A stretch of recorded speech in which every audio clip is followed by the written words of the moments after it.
Welcome to another episode of Two Old Geeks Talking. Now on the World Wide Web. Hey, welcome back to Two Old Geeks Talking. I'm Rob. I'm Trace. And today we'll be discussing Blade. So we're going to talk about the movies, obviously, the TV series, which a lot of people don't know about, and we'll discuss his origins. So what was your first contact with Blade? It was actually the movies. Yeah. It wasn't the comic books. It was actually the movies. I was familiar with his comic book origins, which was in Tomb of Dracula number 10. But he was lame. He had this big fro. He had these glasses that were tinted green, and he wore like this leather jacket with actual wood stakes in it. Well, I think they was kind of gearing him off of the Shaft character. Yeah. He was a black dude written by a white guy. Yeah. Marv Wolfman and a lot of those guys was his creators. So he talked all that 1970s jive talk, and and he was a very uninteresting character. So whenever they said they was going to make a Blade movie and they first come out, I thought, Marvel was in trouble. They were getting ready to go bankrupt, and so they leased out a lot of their characters to a lot of different companies to make movies. So you got Sony got Spider-Man, and Fox got the X-Men, and New Line Cinema got Blade. So they start coming with this Blade movie, and they had just a totally different take on it than what you had seen in the comic book. And you can thank David Goyer for that, who was involved in all three movies, but you can also thank Wesley Snipes for that. Right. And what was your thought when you saw the movie? Did you see it theater or VHS or what? No, when I first seen it, it was on VHS. And when I first seen it, I didn't connect it to any comic books. I had no idea it was a comic book movie. And I kind of think that was the best way for me to have seen it. There was nothing to compare it to. Yeah. It was just a standalone movie. And at the time, I was big into vampires and stuff like that. So this was kind of like right up my alley. I'm not a big werewolf guy like you are, so I always like vampires. And so, yeah, I enjoyed the hell out of it. Yeah, I mean, when I went to go see it, I mean, first of all, it's a Marvel. Right. It's a big production. And there'd been superhero movies that had been successful before that. You had Reeves, Superman. You'd had Keaton's Batman, and but other than DC, but what did Marvel do? Marvel hadn't done nothing other than the 1944 Captain America movie. Yeah, but I mean, no, they hadn't done anything successfully.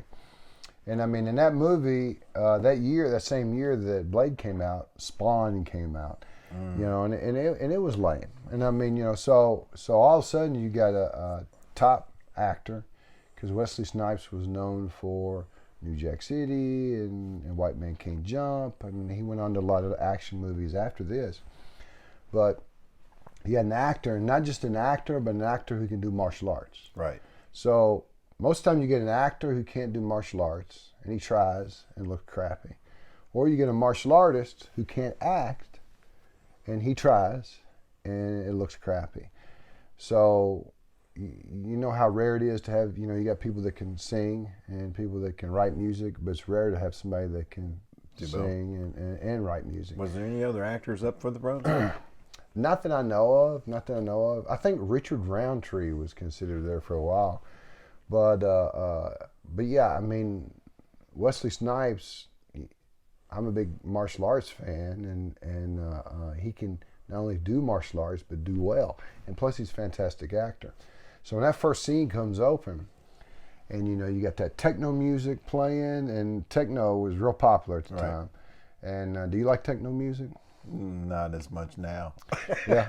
Well, they have this techno music and a mixture of rap, and the soundtrack I own, and made you listen to it today before we went out and ate some burgers. But I really liked it. And so you get that scene where you get that lady that's leading that one guy into the meat factory, and And that's Tracy Lords, and that's a real well-known porn star. Oh, yeah. And that's one of the few movies that she's ever been in where she didn't take her clothes off. Oh, okay. But anyway, they go in there and they start dropping all that blood, and then Wesley Snipes coming in there with that knife and starts killing them vampires left and right. And that music's playing, and I'm just sitting there in the theater like, oh, this is cool. This is cool. And if you watch it in 2023, you know what? It's still cool. Yeah. It's still cool. But there was a class action suit over that scene. It took so long to film, and those actors had to be drenched from head to toe in fake blood. And a lot of them had horrible skin problems after that. Oh, yeah? Yeah, where they had burns and rashes and stuff. So they actually all got together and sued the company. Now, how it came out, I don't know. I think it was settled out of court. But yeah, I remember at the time there was a huge class action suit. So what do you think about Chris Christopherson as Whistler? I actually thought he was pretty good. I mean, for a guy who's really known for music, Yeah. I mean, I thought he done pretty good. Like I said, I can't poo-poo him or praise him because I didn't know the character anyway. Yeah. So I thought he did okay, kind of as the mentor, father figure. I wish they'd kind of gone more into his backstory. Yeah. You know, you knew that he'd lost his wife, the vampires had killed his children and his wife. Yeah. But that's all you get. That's all you get. You know, I would have liked to seen like a little bit prequel or something. You know, a lot of people that have seen the movie and haven't watched it but once and haven't seen it for years thinks Jeff Bridges played that role. Oh, yeah? Yeah, a lot of people look back and they're like, yeah, no, that was Jeff Bridges in there. But no, that was Chris Christopherson. Yeah, I like character. It had a Batman Alfred feel. To me anyway. So anyway, yeah, I really thought the movie was pretty awesome. And so you had Stephen Dorff as the bad guy. Right. And so basically you got these pure-blood vampires that were born vampire. And you got these vampires that were changed. Right. And so there was a dynamic going there.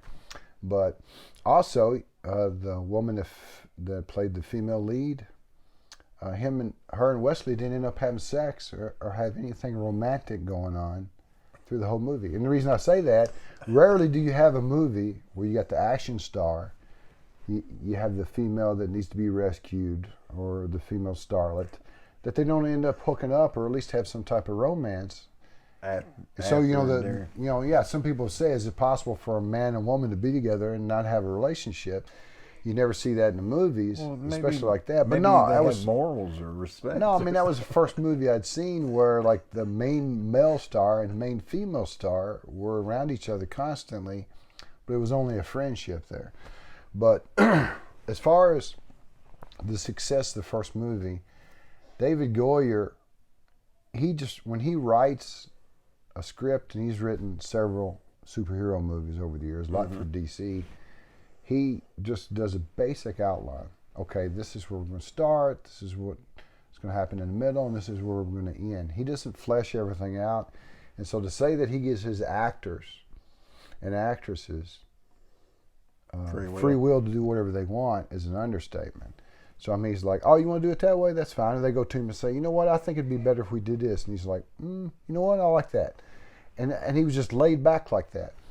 So that's why I say Wesley Snipes had a huge impact on that first movie, Blade, because he come in there and the director's like, dude, you just do whatever you want. Wesley Snipes was like writing his own lines, and when he would go to interviews, he would act like he was Blade, and I mean, he was super into the character. Right. And so, like, there's one scene where it's like, some mofos are always trying to ice skate uphill. I remember that. I was like, what the? That's 100% Wesley Snipes, and it makes no sense whatsoever. And it's a stupid line. But when you see Wesley Snipes say it wearing glasses and a black coat standing in the alley, you're like, somehow that's kind of cool. No, I didn't think it was cool. That was the only thing in the movie I was like, what the hell was that? No, that's just Wesley Snipes. So, like, the fight scenes and everything, they just really let him go. And so he carried that movie on his shoulders. So now we go to, that was 1998 is when that come out. So 4 years later, Now, how well did it do in the box office? fantastic. It did great. Okay. And matter of fact, you know, they say the Black Panther, that was the first black superhero. Bull crap. First black superhero movie Was Wesley Snipes. yeah, with Blade. Yeah, with and they Blade. say Deadpool, that was the first successful rated R superhero movie. Bull crap. The first rated R successful superhero movie was Blade. Blade. Yeah. Yeah, it was Blade. So you got to give credit where credit's due. So that was 98, so 4 years go by, and they come out with Blade 2. And I'm kind of dreading it because I love Blade so much. I mean, I went crazy over that movie. Right. And so when it come out, I thought, I don't know if it's going to be good or not. Well, it was one of those rare cases. I'm talking. Go ahead. No, go ahead. I was about to say exactly what you was about to say. You get yourself in a mindset because the second one is never as good as the first, right? Right. I mean, that's true with everything. Except for Yeah. when I watched Blade, so he let me borrow them, and I recently watched them all. The second one, I enjoyed a hell of a lot more than I did the first one. Yeah, I mean, that never, hardly ever happens in Hollywood. I can think of Blade 2, and I can think of Empire Strikes Back. And I might be wrong, but I'm thinking it's because they didn't really stick to the exact same formula, but they had the exact same character. Yeah, David Goyer, he wrote it, but Guillermo del Toro, which is famous for Pan's Labyrinth and the Hellboy movies, he come in there. And the first thing Guillermo did is he went back and he watched everything that was shot in the first movie. Even things that had been hitting the cutting room floor. Right. He watched it all. Yeah. And so he got in his mind, okay, this is what world that we're in. And now we're just going to step it up a bit. Yeah. And so they went over to Prague and they built these sets that were huge sets. Huge sets. And Guillermo, he's got a real eye for horror, and he's got a certain style about him. And so the fight scenes were better. The plot was better. Plot in the second one, without ruining it, is Wesley Snipes. He has to work with some vampires. So he's a vampire hunter that has to work with some vampires. Right. And they have a common threat in this new type of vampire called a Reaper. And I mean the stunts, and the gore, it just went over the edge. Before you go further, this is the one movie, and I've not seen it since, to where the majority of your characters are wearing black, but yet it's lit in a way to where you can still see all the freaking action, even during the fight scenes. Nowadays, it's either everything's too close or everything's too dark, and you can't see. And maybe it's because he actually knew how to fight. Yeah. I mean, they actually knew what the hell they were doing. Right. So when you were watching a fight scene, you were watching a fight scene. It wasn't like, oh, did I just see this or did I see that? It was like, bam, it was on there. Yeah, they didn't have any of that shaky cam or any of that extreme close-up. They zoomed out and let Wesley Snipes and the stuntmen do what they do best. But the gore was over the top. I mean, that one Reaper that gets stabbed with a sword, and he crawls up the wall and it rips down his torso, I mean, it was fantastic. It had Norman Reedus, which everybody knows from The Walking Dead. And so it was one of his... Yeah, he was young in that. Yeah. I think he had done Boondock Saints, and that was about it. And so he was in it. Ron Perlman, everybody knows for Beauty and the Beast, and Sons of Anarchy. I'm not a big fan of his politics, but as far as an actor, yeah, he's got presence. Presence. So that was good. So, man, we went from Blade, which was a fantastic movie, to somehow or another, getting another one. Yeah, 2002, when Blade 2 come out, it was even better. It was unbelievable. So then just 2 years go by, and I was really surprised. When I saw him start advertising Blade 3, they called it Blade Trinity. Right. So I'm surprised. I'm like, wow, it just seemed like we had Blade 2 just the other day. And, it was 4 years between the first and second movie, and now it's just 2 years between the second and third. So I was hyped. I'm like, wow, man. Even if it's not as good as 1 and 2, it just falls in there close. It'd still be all right. And these guys know what they're doing. I mean, They got Wesley Snipes, they had David Goyer writing again. And, man, that movie blew all to hell. And part of it was they wanted to try to start a new series of movies called the Sons of Midnight or the Midnight Suns or something like that. Remind me again what the premise of that movie was. Well, you had Ryan Reynolds in it. I mean, that's a big star. Right. And Jessica Biel, she's in it. He's a big star now. Yeah, no, he wasn't a big star then. But if you watch him in that movie, he's just like Deadpool. Right. Well, they actually told him to act as if he was that comic book character. He was making wisecracks, and I mean, the voice is exactly the same, and the way he fights and everything. I mean, it's just like he was practicing for Deadpool before he got there. Okay. Not to interrupt you or get off base, or because I know you have a certain way you want to No, go talk, for it. You're fine. But I also think Wesley was in a different place too, because I don't think he got along with his fellow actors. I think he was pissed because every actor on the screen was white. He had an issue with that. He had issues. They pretty much said that during the making of that movie, he'd come out and do what he had to do, and then went right back to his trailer, and he wouldn't talk to anybody, didn't have anything to do with anybody. Well, he didn't like, in the first movie, it was all him. And then in the second movie, yes, he did have a ensemble, but they were a bunch of vampires that he knew he was going to have to go against at some point anyway. Right. So all of a sudden, it's obvious they're giving just as much screen time to these other actors. Right. And it's obvious to anybody that watches the movie or anybody that was in the movie that they're trying to build these characters up so that maybe they can go on. You know, Wesley Snipes getting a little age on him. Dude, have you seen the man lately? Oh, no, he looks good. Black don't crack. Yeah, he looks good. I mean, he's got a few little creases on his forehead. I'd still like to see him in the late outfit. Well, we're going to get to that here in a little bit. So, but the thing is, Wesley gets pissed. He gets mad. Yeah. And I mean, Patton Oswalt, who played the little short fat guy, because he is a little short fat guy, that was on the team and he shot the basketball and everything. Right. He said you go by Wesley Snipes' trailer and the pot smoke would just about knock you out. He said he was so mad at David Goyer that he was writing Post-it notes to him. He wouldn't talk to him directly. He'd write him something and then sign Blade to it and then hand it to him. And he wouldn't even talk to him. And there was one scene at the end where, and you'll notice it if you pay attention, that Wesley Snipes is laying on his back and his eyes pop open, and it's supposed to be when you think he's dead. Mm-hmm. Well, the fact is he wouldn't open his eyes. They kept saying, Wesley, open your eyes. And he wouldn't open his eyes. They kept saying, Wesley, we're filming. Open your eyes. He wouldn't open his eyes. It was like, Wesley, open your eyes. That's all you got to do is open your eyes. You don't have to say nothing. No, just open your eyes. He wouldn't open his eyes. They CGI'd him open his eyes. Seriously. If you watch it, you can tell. CGI eyes go, beep. Yeah, because he wouldn't open his eyes. He was pissed. He was mad.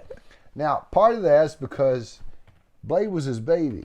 Right. And I understand that. And all of a sudden, he's got to take a back seat, or he's at least got to share his seat with some other actors. And they shouldn't have done that. They let him have so much control in those first two movies. Guillermo did too in the second one, that whenever they try, it's like a kid that you've let not be disciplined, and then all of a sudden they get around 13 or 14 and you're like, okay, now I'm going to crack down on them. No, it's too late by then. And so he was done out of control. So instead of going out in a blaze of gore, he went out in a screaming fit. Yeah, I understand. And and I don't know if that was the right choice or the wrong choice. I mean, you got Mark Hamill that went along with Rian Johnson in The Last Jedi. Should he have? Because that was a horrible movie. I mean, there's actual behind-the-scenes video of Mark Hamill crying. Yeah. Because he would read this crappy script that he had to do about this character he cared about. So, actors care about their characters. And so when you got a director or a writer that's taking them in the wrong direction, sometimes they act out, and maybe they should. So maybe you got CGI his eyes on. But anyway, right or wrong, the movie, I give the first one a 10, and I'd give the second one a 10, and I'd give the last one a 6. What's your ratings? It's hard for me to give a movie a 10. So I'm going to say, when I was watching them, not now, but in the original, it was a 9. a 10 and a 7. And a 7? I kind of got sidetracked with the side characters. I wasn't into the side characters. Yeah. So they said that Wesley was so difficult, they actually expanded the role of the side character. So what he was aggravated about actually fed into making it an even worse situation than it had to be. They said Jessica Biel, she shot bow and arrow. And they said they were shooting one scene and they had her shooting toward the camera, but they had this bulletproof glass up with only a 2-inch by 2-inch square for the camera to shoot through to protect. But she had got so good. Good or luck, she shot through that camera and destroyed a $3,000 camera and almost a cameraman. And but anyway, so Wesley got in. The first movie had a very Matrix look to it. Before the Matrix come out, they had bullet time. Remember the first? He threw that kid and he shot, and you see Wesley move. And so they had bullet time really before Matrix come out. And so it was a fantastic movie, and I've watched it many, many times and will continue to do so. So Wesley may have been able to dodge those bullets in the first movie, but you know one thing he couldn't dodge? The IRS. The IRS. Yeah, you can get away with a lot of stuff. But he was an alien. You don't screw with the IRS. He was an alien. He shouldn't have to pay taxes. He went through. Long story short, he paid a bunch of people to handle his money, and they handled it all right. He says he was under the impression that everything was paid that needed to be paid, but he owed the IRS $7 million. Well, see, what I heard was he felt like since his money was made outside of the states, he shouldn't have had to pay United States taxes on it, which kind of makes sense. Well, but then he said that he wasn't actually a citizen of the United States, that he was an alien. Yeah. And so there's no reason why he should, although he was born in Orlando, Florida, there's no reason why he should have to pay. That's a lie. You got to smoke a lot of weed to make that statement. No, you just have to be from Orlando, Florida. but anyway, but he did his, he went away to prison, and he did his time because that's something you don't mess with. Pay your taxes, pay them on time. And now after that, David Goyer wrote a TV series. And did you watch any of that? I watched what was on that. Yeah. The ones you... That was 2 episodes. Was that 2 episodes? Yeah. So at first, it was really hard for me to get into because it wasn't Wesley Snipes. Right. It was Stinky Fingers.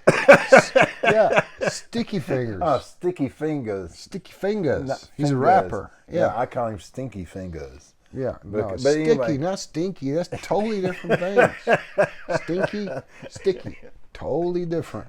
But anywho, You can be sticky and stinky. I even looked him up to see if I recognized any of his music. Now, I'm sorry if there's any fans of his out there. I didn't recognize any of his music. No, he never did. He never did make it big. But anyway, but he's a black dude. at He has first, head shaved. I was having a hard time getting into it. Yeah.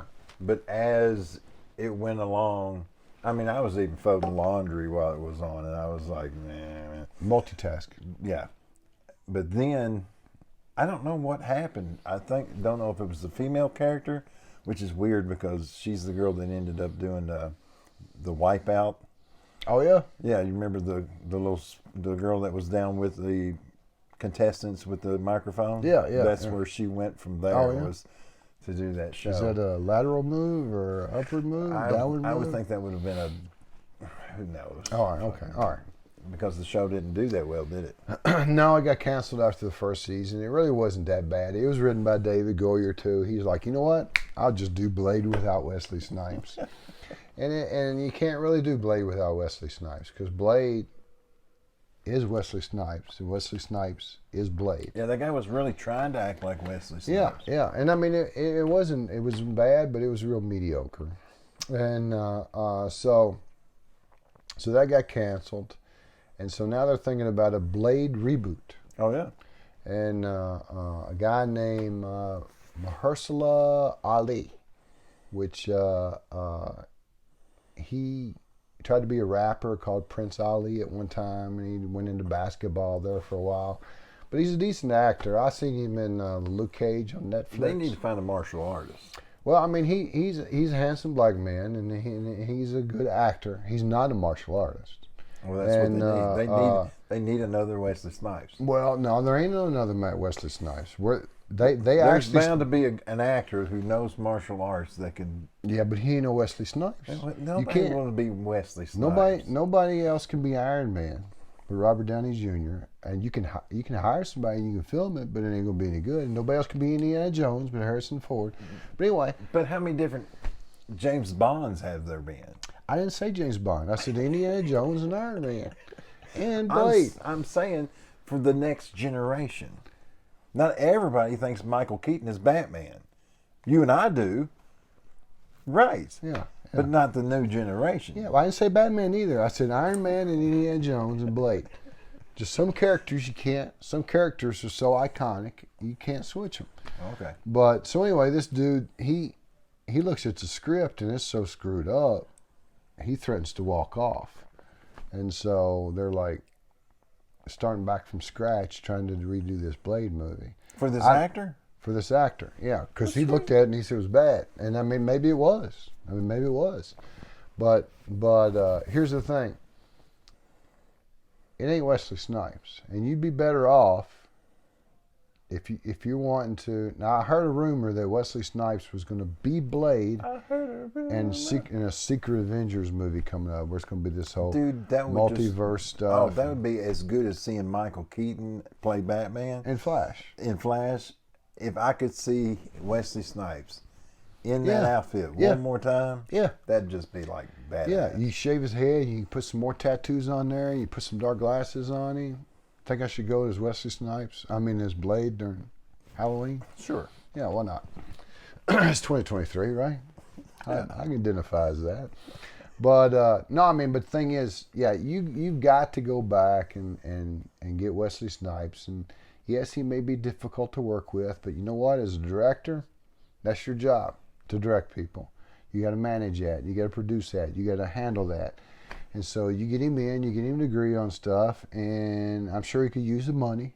And you get somebody like Chad Stahelski, who did the stunts in the John Wick movies. And you get him to do the stunts for this new Blade movie. And now you're talking about a whole new movie. I'm just talking about. I'm talking a whole new movie. I'm talking about him just doing an appearance. No, I say a whole new movie. In my opinion, when they did the Avengers movie and all these superheroes came out there towards the end, I think they should have had heroes that wasn't even in the movies be there, like a Wesley Snipes or different characters from other Marvel entities be in that wasn't supposed to be in there, just like a cameo. Yeah, I think that Wesley Snipes, I've seen the guy, and like I said, he's still in good shape, and I think that the fans would go crazy over that. Now, it's not just going to be Wesley Snipes that brings him there. You've got to have good stunts, and the Blade movies aren't Shakespeare. You know, you get somebody in there and you write a decent movie and you have some decent special effects, but ultimately, good stunts, good martial arts, Wesley Snipes, badass, killing vampires. You can't go wrong with that. No. So I loved Blade so much in '98. In '99, I actually bought. This is the only actual movie prop that I have. But I got an autographed picture of Wesley Snipes. And then this is an actual, they made 10 of these for the movie. This is actual. Is this from one or this two? This is from the first one. The first one, 1998. Now I got it in 99. And so the internet was fairly new. And there's this guy's got remember the MySpace? Oh, yeah. So he's got all these movie props, and his props are from James Bond, and his props are from Judge Dredd with Sylvester Stallone, and his props are from Blade. And so he doesn't have them for sale, but I contacted him, asked him if he'd be willing to get rid of some of them. And he said that he was getting married, and his fiancée was going to move in with him. And he's going to have to get rid of some of his props. And so he offered me the jacket, the actual jacket from the movie. I could not afford it. He offered me, in the first movie, it shows Blade being born. He had the baby. He had the baby. He had the baby with umbilical cord and stuff. Now, what am I going to do with that? I'd What am I put going to do it with in a jar and have it sitting on the yeah, shelf. I'm not sure that's a good look. If people come into your house. So I was like, I could maybe afford that, but I'm not sure that's a good thing. So so I ended up getting this. It was milled out of solid aluminum. And I got a guy to frame it up for me, and so this is like one of my prized possessions. And to get that, and it's funny because the same father-son duo did all the props, were the prop masters, and I forget their name right now, for James Bond and the first Blade and the first Judge Dredd movie. Mm-hmm. And but they say lots of times on those movies, a lot of the props walk off, you know. Oh yeah. But he had several things. He had tinted aluminum leg spikes. He had something called a blood cooler. He said it was a cooler Officer Kreger took to Pearl's lair. Remember that big fat vampire? Yeah. And he had the combat vest and he had the vest. Yeah. He had Blade's vest. Yeah. Yeah. Oh shit. Yeah, but I mean, yeah, we're talking. I think this was back in '99. I think it was $5,000 then. Damn. And but the thing is, let's talk about movie props for a second. You think you can't afford a movie prop? There's a place called the Prop Store. It's online, and lots of times you can pick up a prop from one of your favorite movies cheaper than you thought. One of your movies that you like, and I like too, is The Seventh Son. Yeah. And he got to looking at movie props, where you could buy his cane from that movie for what? Yeah, I even keep the paint. Oh Lord, I don't remember what it was. It was $200. Yeah. Yeah, it was $200. I mean, if I've got a Gandalf cane that I bought that I paid almost $200 for. Is that one there? Yeah, it's over in the corner. They can't see it. Come on, guys, it's right over there. but and I mean that's a replica. I mean you could get the actual movie prop for $200. Right. So sometimes you may not be able to get. I bid one time on a John Wick shirt. It was a jacket, a tie, and a shirt. It had a blood stain on it, and they made 5 of them with the exact same blood stain. Right. And he wore it at the very end of John Wick 2.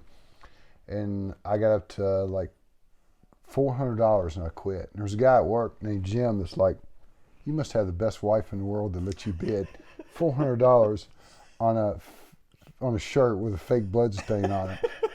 And but anyway, it went for like 5 something. So I was close but missed out on it. But anyway, I'm very happy to have that prop. Right. And if you think you'd ever want to own a movie prop, it's a real unique piece of memorabilia to have. Right. So don't think you can't afford them. I mean, lots of times like these movies like Robin Hood, they'll make like 10,000 arrows. Right. And you can pick up one for $10 or $20 that was used in the movie. So everything's affordable if you look in the right place. Okay, so you done? I'm done. All right. What about the comic books? You gonna mention the comic books any?